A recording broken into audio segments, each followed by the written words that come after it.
Bismillahirrahmanirrahim. Assalamualaikum warahmatullahi wabarakatuh. Alhamdulillahi rabbil alamin. Wassalatu wassalamu ala asyrafil anbiya'i wal mursalin wa ala alihi wa sahbihi ajma'in. Saudaraku rahimahumullah, jika kita bercermin pada masyarakat yang hidup di zaman Rasulullah sallallahu alaihi wasallam, maka kita akan menemukan sebuah masyarakat yang sangat ideal. Masyarakat yang hidup dalam suasana damai, sejahtera, tentram. Suatu komunitas masyarakat yang dihargai oleh masyarakat yang lain. Mereka hidup dalam suasana yang sangat ideal. Yang demikian itu karena mereka semua atau masyarakat tersebut adalah masyarakat yang hidup dalam naungan Al-Quran. Rasulullah SAW membina mereka dengan wahyu, sehingga masyarakat tersebut menjadi masyarakat yang sangat mendapatkan kemuliaan baik di mata Allah Subhanahu wa taala maupun di mata manusia.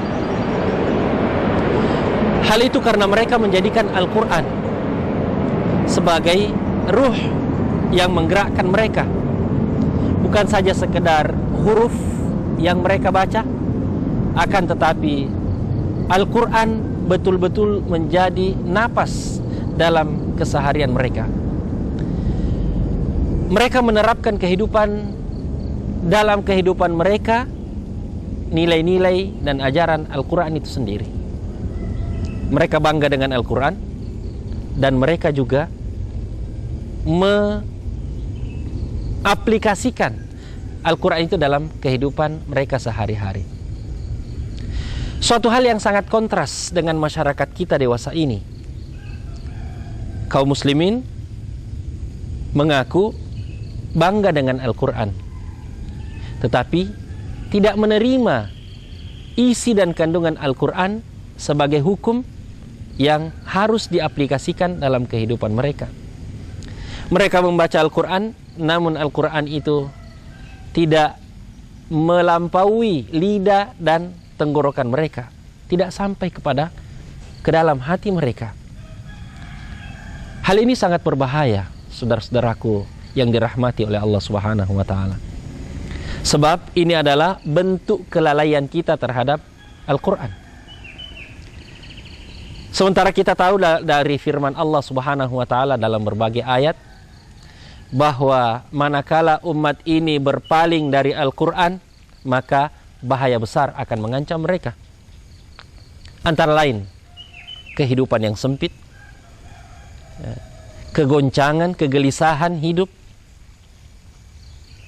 Kemudian yang lain daripada itu, syaitan akan menjadi teman setia kita, dan berbagai problematika yang akan terjadi di tengah-tengah masyarakat manakala kita tidak mengikuti aturan hukum yang diterapkan oleh Allah atau ditetapkan oleh Allah dalam Al-Quran Al-Karim. Saudara-saudara sekalian yang dirahmati oleh Allah Subhanahu wa taala, mari kita perhatikan antara lain firman Allah Subhanahu wa taala dalam Al-Quran A'udzubillahi minasyaitonir rajim. Wa man a'rada 'an dzikri fa innalahu ma'isyatan dhanka wa nahsyuruhu yaumal qiyamati a'ma.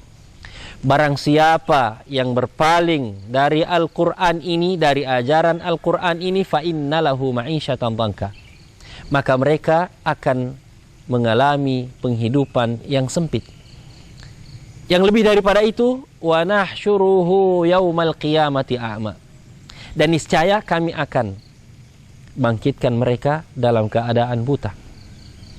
Suatu ketika Umar bin Khattab radhiyallahu anhu pernah berkata, "Ama inna nabiyyakum qad qala inna Allaha yarfa'u bihadzal kitabi aqwaman wa yada'u bihi akharin."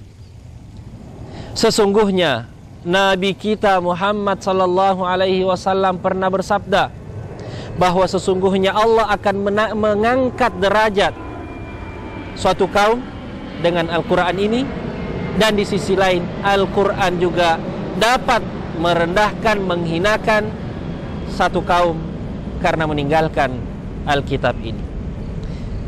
Itu adalah suatu bahaya apabila kita melalaikan kitab Allah Subhanahu wa ta'ala ini. Yang demikian itu, para saudaraku yang dirahmati oleh Allah Subhanahu wa ta'ala, karena kita lalai dari Al-Quran kita. Bentuk kelalaian kita adalah terkadang membaca Al-Quran, namun kita tidak memperhatikan, tidak mentadabburi apa yang ada dalam Al-Quran itu sendiri. Kita berbuat sia-sia ketika mendengarkan Al-Quran. Kita tidak mentadabburi Al-Quran, tidak mau menghafal Al-Quran, dan bahkan terkadang lebih menikmati alunan, lantunan selain Al-Quran, musik umpamanya, atau yang lain. Saudara-saudara yang dirahmati oleh Allah Subhanahu wa ta'ala, kita sangat merindukan sebuah masyarakat yang mencontoh pola hidup masyarakat Qur'ani di zaman Rasulullah sallallahu alaihi wasallam. Tapi dapatkah kita mewujudkan dewasa ini sebuah masyarakat yang kembali seperti masyarakat Qur'ani di zaman Rasulullah sallallahu alaihi wasallam? Mengapa tidak, saudara-saudara yang dirahmati oleh Allah? Ada beberapa kiat yang dapat kita lakukan untuk upaya membina sebuah generasi menjadi generasi Quran. Yang pertama, kita jadikan bacaan Al-Quran sebagai program harian kita. Kita membaca Al-Quran setiap hari. Kita mulai hari kita dengan membaca Al-Quran dan mengakhiri hari kita dengan membaca Al-Quran. Kita mengajak keluarga kita, anak-anak kita, istri-istri kita, orang tua kita selalu membiasakan membaca Al-Quran. Kita jadikan Al-Quran sebagai kebutuhan primer kita dan bukan kebutuhan sekunder. Yang kedua, kita berusaha meningkatkan dari sekedar membaca menjadi menghafal ayat-ayat Al-Quran. Kita menambah hafalan kita, kita mengulangi hafalan kita dalam salat kita, dalam waktu-waktu senggang kita.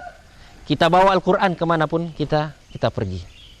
Yang ketiga, kita berusaha di samping membaca, menghafal Al-Quran, meningkatkan pemahaman kita terhadap Al-Quran dengan membaca kitab-kitab yang sahih dari kitab tafsir yang menafsirkan Al-Quran secara sahih kepada kita sesuai dengan pemahaman para salafus saleh terhadap Al-Quran tersebut, dan bukan memahami Al-Quran dari cara kita berpikir semata, karena kita akan semakin jauh dari pemahaman Al-Quran. Yang keempat dan yang terakhir adalah kita mengamalkan Al-Quran pada kehidupan kita, dan sebaiknya kita berusaha mengamalkan Al-Quran itu dalam skala jamaah supaya kita merasakan adanya dukungan dari saudara-saudara kita yang lain dalam pengamalan Al-Quran tersebut. Itulah 4 kiat kira-kira yang dapat kita laksanakan dalam rangka membangkitkan atau membina kembali generasi Qur'ani yang pernah dibina oleh Rasulullah dan hidup di zaman Rasulullah sallallahu alaihi wasallam. Mudah-mudahan ada manfaatnya, saudara-saudara yang dirahmati oleh Allah Subhanahu wa taala. Mari kita jadikan Al-Qur'an ini sebagai frame dalam kehidupan kita, sebagai aturan di dalam kehidupan kita demi kebahagiaan kita di dunia dan di akhirat. Aku qouli hadza, wassalamualaikum warahmatullahi wabarakatuh.